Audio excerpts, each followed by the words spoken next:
പൊതുവെ സമാധാനമാണ് നേപ്പാളിലെ സാഹചര്യങ്ങൾ.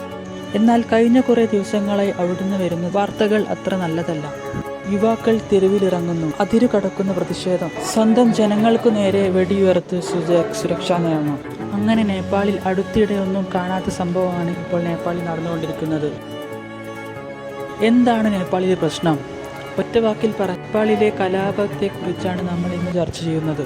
ബുദ്ധിസത്തിൻ്റെയും പരമ്പരാഗതമായ വാസ്തുവിദ്യാ ശൈലികളുടെയും ഹിമാലയൻ താഴ്വരയുടെയൊക്കെയും സുന്ദര ദൃശ്യങ്ങൾ ഒളിപ്പിച്ചു വെക്കുന്ന ഒരു കൊച്ചു രാജ്യം.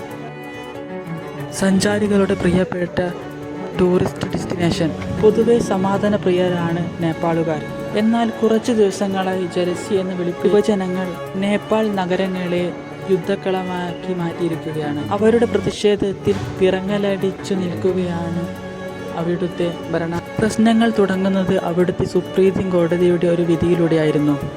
ഓൺലൈൻ തട്ടിപ്പുകളും കള്ളപ്പണം വെളുപ്പിക്കലും ടെലിഗ്രാമിലൂടെ നടക്കുന്നുവെന്ന ആരോപണത്തെ കുറിച്ച് ജൂലൈ മാസം നേപ്പാൾ ടെലിഗ്രാം നിരോധിച്ചിരുന്നു. രാജ്യസുരക്ഷയെ ബാധിക്കുന്നുവെങ്കിൽ സാമൂഹിക മാധ്യമങ്ങളുടെ ദുരുപയോഗം നിയമങ്ങളിലൂടെ നിയന്ത്രിക്കാമെന്നായിരുന്നു സുപ്രീം കോടതിയുടെ വിധി.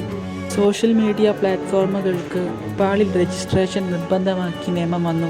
വളരെ ചെറിയ അവകാശം മാത്രമാണ് ഈ നടപടിക്രമം പൂർത്തിയാക്കാൻ സർക്കാർ അനുവദിച്ചിരുന്നത്. ഓഗസ്റ്റ് 28 മുതൽ സെപ്റ്റംബർ 4 വരെയായിരുന്നു നൽകിയ സമയപരിധി.